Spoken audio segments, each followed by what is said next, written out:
जय हिंद साथियों। आप सबका मैं स्वागत करता हूं अपने YouTube चैनल में जिसका नाम है सनराइज जीएस रिसर्च सेंटर। तो बिना वक्त गंवाए हम लोग आज पढ़ाई शुरू करेंगे। आज बायो नहीं है, आज दूसरा सब्जेक्ट हम लोग पढ़ने जा रहे हैं जिसका कॉम्पिटिटिव एग्जाम में काफ़ी महत्व होता है। आज का लेसन है, हमने लेसन उठाया है आज भूकंप और ज्वालामुखी। भूकंप और ज्वालामुखी, इसके बारे में हम लोग पढ़ने जा रहे हैं। बहुत ही मज़ेदार वीडियो और होने वाला है आज का। तो आइए आप सब ध्यान से इसको समझिए। जैसे लेसन का नाम है भूकंप और ज्वालामुखी, तो सबसे पहले जो है हम लोग जानेंगे कि भूकंप किसे कहते हैं, भूकंप का डिफिनीशन क्या होगा। तो भूकंप का परिभाषा होता है कि किसी भी बाहरी या आंतरिक कारणों के कारण यदि पृथ्वी कंपित होने लगती है तो उसे भूकंप कहते हैं। किसी बाहरी या आंतरिक कारणों के कारण पृथ्वी यदि कंपित होने लगे तो उसे भूकंप कहते हैं। अब हम लोग आगे पढ़ेंगे कि भूकंप जो है क्यों उत्पन्न होता है। दोस्तों, जैसा कि यहाँ हमने ये पृथ्वी का चित्र बना रखा है, यानी कि समझने के लिए ये पृथ्वी का ऊपरी सतह है, यानी कि ये ग्लोब नहीं है, पृथ्वी का ऊपरी सतह है सपोज लाइक। और पृथ्वी के अंदर काफी गहराई में, बहुत अधिक गहराई में कुछ पिघले हुए गर्म पदार्थ पाए जाते हैं। पिघले हुए गर्म पदार्थ पाए जाते हैं इसमें। जैसे मान लिया जाए कि इसमें एक लिक्विड है और काफी हॉट है, बहुत अधिक गर्म है। उस गर्म हॉट लिक्विड का नाम होता है, आप लोग हो सकता है कि जानते होंगे, मैग्मा और लावा। मैग्मा और लावा यानी कि पृथ्वी के अंदर काफी गहराई में, बहुत अधिक गहराई में कुछ काफी हॉट एवं गर्म पदार्थ होते हैं, बहुत अधिक गर्म, जिन्हें मैग्मा और लावा कहते हैं। इस मैग्मा और लावा के ऊपर कुछ प्लेटें जो है, कुछ प्लेट नुमा स्ट्रक्चर होता है। मैग्मा और लावा के ऊपर प्लेट नुमा संरचना होता है। ये प्लेट नुमा स्ट्रक्चर जो है इस मैग्मा और लावा पर जो है तैरते रहता है, चारों तरफ फ्लो करता है, तैरता है। यानी कि पृथ्वी के अंदर काफी गहराई में मैग्मा और लावा है।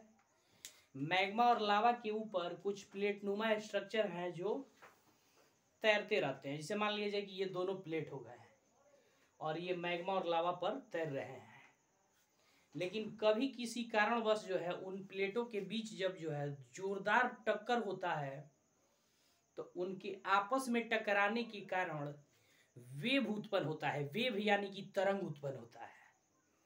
तरंग या वेव उत्पन्न होती है। जैसे आप देख सकते हैं नदी में या शांत जल में पत्थर फेंक कर किस तरह से तरंगें उत्पन्न होती है, तो उसी तरह से मैग्मा और लावा के ऊपर जो प्लेट है वो तैरते हैं, एक दूसरे से टकराते नहीं हैं, लेकिन जब उनमें जोरदार टक्कर होती है तो उस टक्कर के कारण वेव या तरंग उत्पन्न होता है। और वे वेव, जैसे मान लिया जाए कि ये वेव जो है या तरंग यहाँ उत्पन्न हुआ, तो जिस स्थान से पृथ्वी के अंदर जिस स्थान से वेव या तरंग उत्पन्न होगा उस स्थान को भूकंप का केंद्र कहते हैं, उसको भूकंप का केंद्र कहेंगे। और फिर ये वेव या तरंग जो है उठेगा और उठने के बाद यहाँ आकर के पृथ्वी के तल पर जोरदार टक्कर मारेगा। और इस वेव या तरंग के पृथ्वी के ऊपर उठ करके जोरदार टक्कर मारने के कारण ये पृथ्वी ऐसे जो है कंपित होने लगेगी, हिलने लगेगी, जिसको भूकंप कहा जाएगा।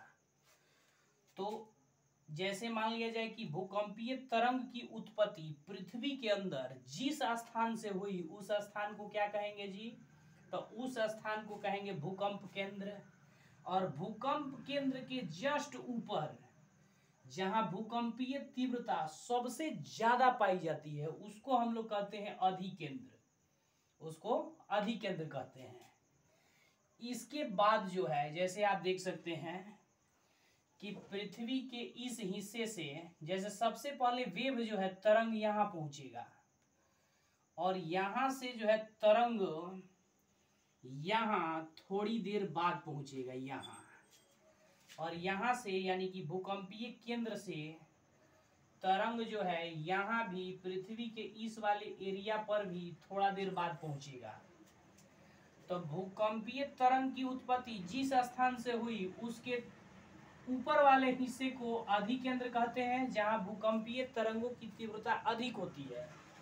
लेकिन वहीं उसके अगल बगल जो होता है, अगल बगल का जो क्षेत्र है, उसके अगल बगल के क्षेत्र पर भूकंपीय तीव्रता उतनी अधिक नहीं होती है जितनी अधिक यहाँ है। तो यहाँ जो है भूकंपीय तीव्रता का प्रभाव जो है कम होता है, यहाँ भी भूकंपीय तीव्रता का प्रभाव कम होता है।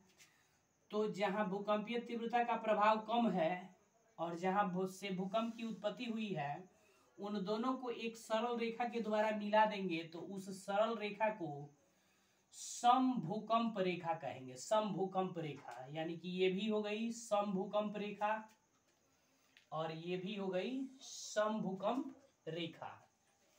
इसके अलावा एक बात और यहाँ हम स्पष्ट कर देना चाहते हैं कि पृथ्वी पर जब भी भूकंप आता है तो भूकंप आने के क्रम में पृथ्वी पर अलग अलग स्थानों पर भूकंप की तीव्रता या भूकंप के झटके की अनुभूति एक साथ न करके अलग अलग समय पर भी की जाती है और एक साथ समय पर भी की जा सकती है।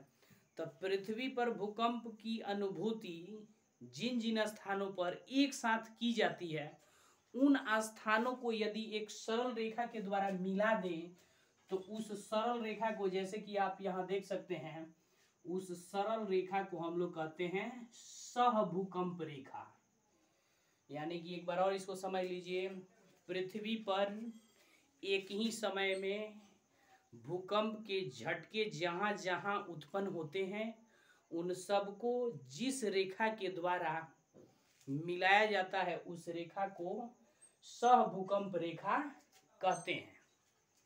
अब यहाँ जो है हम लोग जानेंगे, जैसे हम लोग जान गए कि भूकंप उत्पन्न क्यों होता है, तो पृथ्वी के अंदर काफी गहराई में मैग्मा और लावा है जिसके ऊपर प्लेट होते हैं, वो टकराते हैं जिससे वेव या तरंग की उत्पत्ति होती है और यही भूकंप का कारण है। तो इस भूकंप के ये वेव उत्पन्न होने का जो और प्लेटों के टकराने का जो नियम है, सिद्धांत है, उसको क्या कहते हैं? तो प्लेटों के आपस में टक्कर के बाद भूकंप की उत्पत्ति के सिद्धांत को हम लोग कहते हैं, आप देख सकते हैं यहाँ, प्लेट विवर्तनिक सिद्धांत। प्लेट विवर्तनिक सिद्धांत दोस्तों सवाल करता है कि भूकंप और ज्वालामुखी दोनों किस सिद्धांत पर आधारित हैं? तो भूकंप और ज्वालामुखी दोनों ही प्लेट विवर्तनिक सिद्धांत पर आधारित है। यानी कि प्लेट विवर्तनिक सिद्धांत के आधार पर ही भूकंप और ज्वालामुखी दोनों की उत्पत्ति होती है। तो हम लोग ये भी जान गए। तीसरा पॉइंट ये है कि भूकंपीय तरंगों की गणना किससे की जाती है? तो भूकंपीय तरंगों की गणना की जाती है सिस्मोग्राफ के द्वारा। भूकंपीय तरंगों की गणना सिस्मोग्राफ द्वारा की जाती है और भूकंप के तीव्रता की माप जो है की जाती है रिएक्टर स्केल के द्वारा। रिएक्टर स्केल के द्वारा भूकंपीय तीव्रता की माप की जाती है। और एक पॉइंट यहाँ हम लोग और जान लें, जैसे क्वेश्चन कभी कभार कॉम्पिटिटिव एग्जामों में करता ये है कि भूकंप के अध्ययन के विज्ञान को क्या कहते हैं? तो भूकंप के अध्ययन के विज्ञान को सिस्मोलॉजी कहते हैं, सिस्मोलॉजी। इसके बाद से अगला टॉपिक है हमारा ज्वालामुखी इसी से रिलेटेड है। आइए हम बहुत कम समय में आप सबको बता देते हैं ज्वालामुखी के बारे में। जैसे होता ये है कि यहाँ से भूकंप की उत्पत्ति हुई और भूकंपीय तरंगों की तीव्रता बहुत ज्यादा है। अगर यहाँ से भूकंपीय तरंग उत्पन्न हुआ, यहाँ जाकर के चोट आरोपित किया और उससे पृथ्वी कंपित होने लगे तो भूकंप है। लेकिन इस यहाँ से उत्पन्न भूकंपीय तरंग आकर के जोरदार टक्कर मारा यहाँ पृथ्वी के सतह पर, और टक्कर मारने के कारण यहाँ पृथ्वी के सतह पर एक होल या दरार उत्पन्न हो गया। तो उसी होल या दरार को हम लोग ज्वालामुखी कहते हैं। तो जब ज्वालामुखी विस्फोट होता है तो बहुत बड़ा आवाज होता है, बहुत अधिक आवाज होता है, और इससे भारी मात्रा में ये जो मैग्मा और लावा हैं, पिघले हुए पदार्थ, वो बाहर निकलते हैं, और इससे गर्म पदार्थ भी निकलता है, धुआं भी निकलता है, वाष्प भी निकलता है, और ये मैग्मा और लावा दूर दूर तक फैल करके करोड़ों वर्ष बाद धीरे धीरे ठंडा होते हैं, और ठंडे होने के बाद चट्टान का रूप ले लेते हैं। तो ये ज्वालामुखी था। ज्वालामुखी भी प्लेट विवर्तनिक सिद्धांत के आधार पर ही उत्पन्न होती है। अब हम लोग जानेंगे यहाँ कि ज्वालामुखी कितने प्रकार की होती है। तो ज्वालामुखी को 3 भागों में बांट दिया गया है। एक को हम लोग कहते हैं सक्रिय ज्वालामुखी, दूसरे को कहते हैं प्रसुप्त ज्वालामुखी, और तीसरे को कहते हैं मृत ज्वालामुखी। आइए इसको हम कम शब्दों में आपको समझा दें। जैसे मान लिया जाए कि किसी क्षेत्र में कोई ज्वालामुखी हो, उसमें एक बार उद्गार आया हो, और हर 2 साल पर या 1 साल पर उद्गार आते जाए, धीरे धीरे उसे कुछ ना कुछ मैग्मा, लावा, राख, धुआं निकलते रहे, तो वो सक्रिय ज्वालामुखी है। प्रसुप्त ज्वालामुखी उसको कहेंगे जहां से एक बार उद्गार हुआ हो, ज्वालामुखी विस्फोट हुआ हो, और दोबारा जो है वर्षों वर्षों तक कोई उद्गार नहीं हुआ हो, लेकिन वैज्ञानिक जो है, भूतत्ववेत्ता, उसके बारे में यदि रिसर्च कर रहे हैं तो उनका कहना है कि इसे कभी भी उद्गार हो सकता है। तो वैसे ज्वालामुखी को हम लोग प्रसुप्त ज्वालामुखी कहते हैं। तीसरा ज्वालामुखी का प्रकार होता है मृत ज्वालामुखी। मृत ज्वालामुखी उसे कहते हैं जिसे कभी भविष्य में उद्गार हुआ हो, और कई वर्षों बाद तक किसी प्रकार का उससे उद्गार न हुआ हो, किसी प्रकार का मैग्मा, लावा, राख या धुआं न निकला हो, और वैज्ञानिक उसको रिसर्च भी यदि कर रहे हैं तो ये बता रहे हैं कि अब इससे भविष्य में किसी प्रकार के उद्गार उत्पन्न नहीं होंगे। तो वैसे ज्वालामुखी को हम लोग मृत ज्वालामुखी कहते हैं। दोस्तों, बहुत कम समय में हमने अपना बात आप सबके बीच रखा। उम्मीद है, विश्वास है कि आप सबको पसंद आया होगा ये। तो हर बार की भांति इस बार भी मैं यही कहूँगा कि आप सभी इस वीडियो को लाइक कीजिए, सब्सक्राइब कीजिए, और अपने दोस्तों में शेयर कीजिए। स्पष्ट है आप सबको अच्छा लगा होगा। जैसे हम लोगों ने पढ़ा, भूकंप उत्पन्न होने के कारण, भूकंप किसे कहते हैं, भूकंप की बात किसमें की जाती है, भूकंप के अध्ययन के विज्ञान को क्या कहते हैं, और ज्वालामुखी क्यों उत्पन्न होता है, भूकंप और ज्वालामुखी किस सिद्धांत पर कार्य करते हैं, ज्वालामुखी के कितने प्रकार होते हैं, और फिर हम लोगों ने पढ़ा कि भूकंपीय केंद्र या भूकंप केंद्र किसे कहते हैं, आदि केंद्र किसे कहते हैं, सम भूकंप रेखा किसे कहते हैं। तो इसी के साथ, इसी नॉलेज के साथ, इसी ज्ञान के साथ मेरा वक्तव्य और मेरा क्लास जो है समाप्त होता है। आप सबसे मैं लेता हूँ विदा। तब तक के लिए आप सबको मेरा जय हिंद। फिर मिलते हैं अगले वीडियो में, तब तक के लिए नमस्कार।